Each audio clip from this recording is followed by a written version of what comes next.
அந்த காட்டுல ரொம்ப நாளா ராணா, மீனு, அவங்க பையன் ஜெக்கு வாழ்ந்து வராங்க.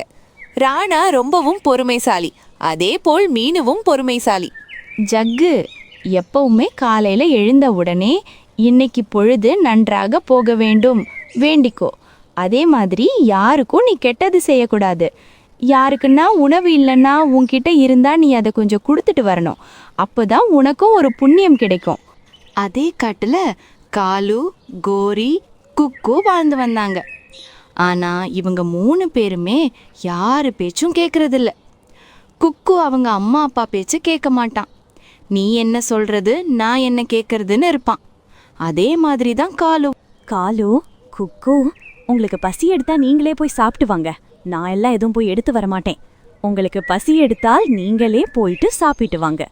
அந்த காட்டுல கோடை காலம் என்பதனால சாப்பாட்டுக்கு ரொம்ப சிரமமா இருந்துச்சு. ராணா, வெயில் அதிகமாக இருக்கிறது, அதனால நம்ம 3 பேரும் ஒன்னா போயிட்டு உணவு எடுத்துட்டு வரலாம். காலு, குக்கு, நான் போய் எனக்கு உணவு எடுத்துன்னு வர போறே. இவங்க 3 பேரும் தனித்தனியா போனாங்க. புறா ஒரு மரத்துல இருக்கிற பழத்தை எல்லாத்தையும் பறிச்சிட்டு இருந்துச்சு. அப்போ குக்கு அங்க வந்தான். என்ன குக்கு, நீ மட்டும் தனியா வந்திருக்க? அம்மா அப்பா எங்க? நான் உணவு சாப்பிட்டு போலான்னு வாங்க.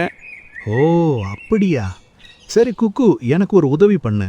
நான் எனக்கு தேவையான பழம் எடுத்துக்கிட்டேன். நான் உனக்கு அந்த பழத்தை கொஞ்சம் தர்றேன். இந்த பழத்தை மட்டும் எங்கள் வீட்டில் எத்தனை போயிட்டு வச்சுடு. சரி கொடுங்க, நான் எடுத்துன்னு போறேன். ஆனா எனக்கு பழம் தரணும்.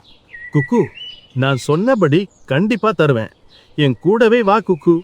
புறா குக்குவை கூட்டிட்டு அவங்க வீட்டுக்கு போயிட்டு இருந்தாங்க. குக்கு, இங்க இருக்கட்டும். ரொம்ப நன்றி நீ பண்ண உதவிக்கு. இங்கேயே இரு குக்கு, உள்ள போயிட்டு வர. இப்படி உள்ள போக சொல்ல குக்கு அந்த பழத்தை எல்லாத்தையும் எடுத்துக்கிட்டு போயிட்டான். எங்க இங்க இருந்த குக்குவை காணோம். பழமும் இல்ல, எல்லாத்தையும் எடுத்துட்டு போயிட்டானா? புறா இப்படி பேசிட்டு இருக்க சொல்ல அந்த பக்கமாக மீனோ குடிமும் வந்தாங்க. என்னாச்சு? ஏன் ரொம்ப சோகமா இருக்கீங்க? மீனு, நான் காட்டில் பழம் பறிச்சிட்டு இருந்தேன். அப்போ கூரி பையன் அங்கே வந்தான். பழத்தை எடுத்துன்னு என் கூட வீட்டுக்கு வாடா, என்னால் எடுத்துக்குன்னு போக முடியல, அதனால என் கூட வாடான்னு கூட்டிட்டு போனேன். ஆனால் அவன் என்னுடைய பழத்தை எல்லாத்தையும் எடுத்துன்னு போயிட்டான். அண்ணா வாங்க, நம்ம கோரி வீட்டுக்கு போயிட்டு கேட்கலாம். இவ்ளோ சின்ன வயசுல இந்த மாதிரி எல்லாம் பண்றான். இவங்க 4 பேருமே கோரி வீட்டுக்கு கிளம்பி போனாங்க. குக்கு, உனக்கு ஏது இவ்ளோ பழம்? நான் கூட இவ்ளோ நேரம் போயிட்டு வந்தேன், ஆனா எனக்கு ஒரு பழம் கூட கிடைக்கல. நான் ரொம்ப தூரமா போயிட்டு எடுத்துங்க வந்தேன். கோரி அக்கா, கோரி அக்கா இருக்கீங்களா? மீனோ, எல்லாம் ஒன்னா வந்திருக்கீங்க. என்னாச்சு?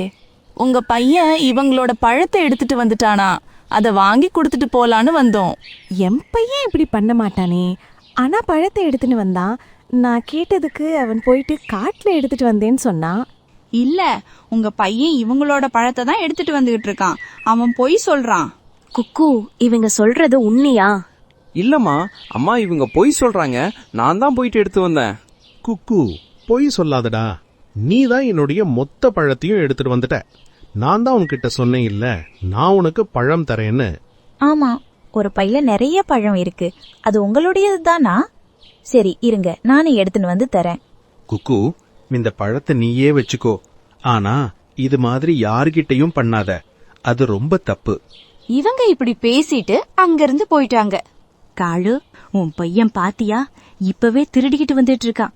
அதுக்கு தான் செல்லம் கொடுத்து வளர்க்க கூடாதுன்னு சொல்றது. குக்கு, உன்னை செல்லம் கொடுத்து வளர்த்து தப்பா போச்சு. செல்லம் கொடுத்து வளர்க்கலாம், ஆனா ரொம்ப செல்லம் கொடுத்தா இந்த மாதிரி தான்